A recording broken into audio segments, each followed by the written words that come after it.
You ever feel like you're just playing whack-a-mole?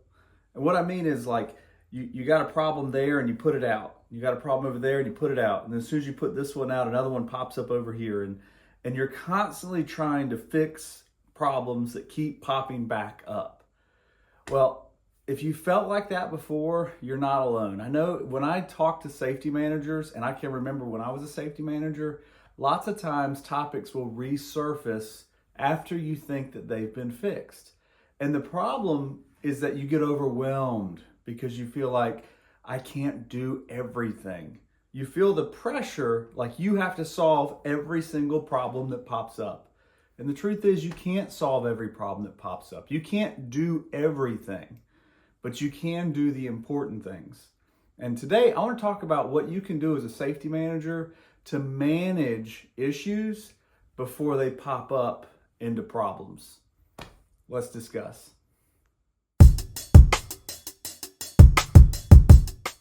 Hey, before we jump into the training today, I want to talk to you about my OSHA audit course. This is a course where you actually can take your team through the full OSHA audit experience and prepare your managers what to do, how to handle, and really understand the roles and responsibilities that need to take place during an OSHA inspection.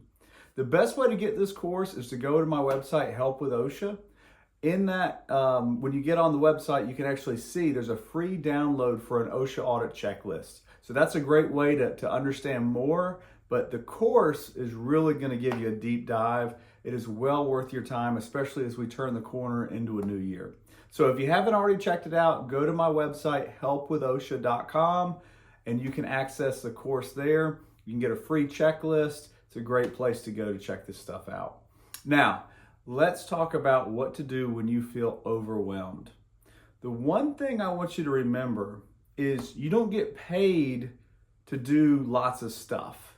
And even if you're getting paid by the hour, you're not getting paid for your time. Let me say that again. You're not getting paid for your time. As a manager, you're getting paid for results. So how do I get results? Stop focusing on all the items that you feel like you need to do and think about the concepts that need to happen in order to make these safety problems go away. So we're talking in big grand terms. I'm going to break it down into some specifics. Just the other day, I was talking with a company and they were having issues with their forklift and their electric pallet jack operators. So what was happening is they were having a few operators that were having incidents. Nobody had gotten hurt yet, but they were having problems. And management realized, hey, we got a problem. We're getting some product that's getting damaged. We're having some near misses. We're worried that people are going to get hurt. We need to retrain everybody in the plant on pallet jacks. Now, I'm not saying that wasn't a good idea, but I don't think that's going to fix the problem. And hear me out. That's one of those items where you go, we're going to do this, we're going to do this, we're going to do this, we're going to do this. And what I envision happening is you're going to go through, and this wasn't a small company, by the way. You're talking literally probably 100 people that would have to get trained. Now, these people have already been trained, but the management group, the leadership group said, hey, we want to retrain everybody. That way we know everybody's been trained with this new material. Okay, again, nothing wrong with that, but the issue that we're having is we're having close calls. So honestly, it wasn't so much a training issue as it was a manager issue. And what I mean is the manager needs to be observing their area, their work area, and when they see an unsafe habit that the operator's doing, they need to get in there and redirect that employee. Now, again, I'm kind of unpacking this situation because I feel like it's a great example where you can say, we have an issue, we're worried about pallet jack operators, so we're going to go in and we're going to retrain everybody. I think that if you retrain everybody and you go back 3 months down the road, you're going to have the same issues popping up because the people that need to be retrained are going to be the managers that are actually managing the pallet jack operators. And what I mean by that is they're the ones that are going to see unsafe behavior. Hey, Tommy's going too fast. William is always dragging his pallets on the ground. Sam, trying to think of names, Sam didn't park it correctly. He's blocking an exit door. So these habits, they've gone over in training, but then they get out into the production area and the culture kind of takes over. So what we want to do is figure out a way to actually have a manager get in there and do a redirect so people understand this isn't acceptable. And that's where we have a discipline policy, an accountability policy, if you will, that will help people get realigned to the training that they took. So we know, hey, when we park a pallet jack, we can't be blocking anything. When we are moving the forks, we got to raise them up so we're not dragging pallets across the floor. Having a system in place to do a quick redirect, and if that doesn't work, maybe a retraining for that specific employee, and having a system in place to get people retrained when there's an issue, that is a way that we can fix this problem before it pops up again 3 months down the road.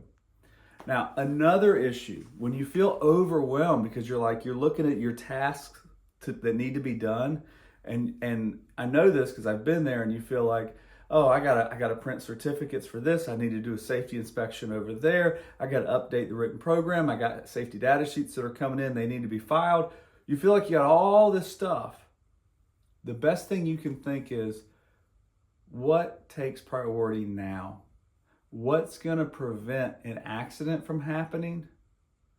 What's gonna help us avoid an OSHA inspection? And probably the most important part is, how do I put a system in place so these things are getting done?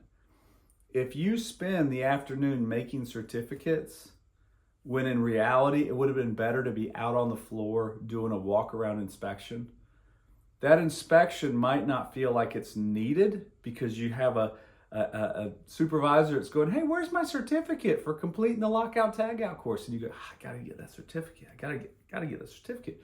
Sometimes a squeaky wheel isn't the important wheel. If you remember, there was something that we've talked about in the past, and I know it's covered in a lot of management training courses, about the important versus the urgent. There's something that's important that you don't have a squeaky wheel telling you to do. And then there's something that's not important, but it's urgent because somebody keeps telling you it needs to be done.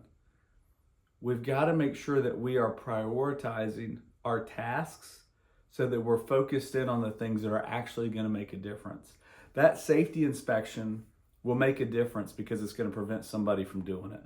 Now, I'm not saying never do your certificates or never do your paperwork. I'm saying schedule your day so you're doing those tasks when you have the right timing in place.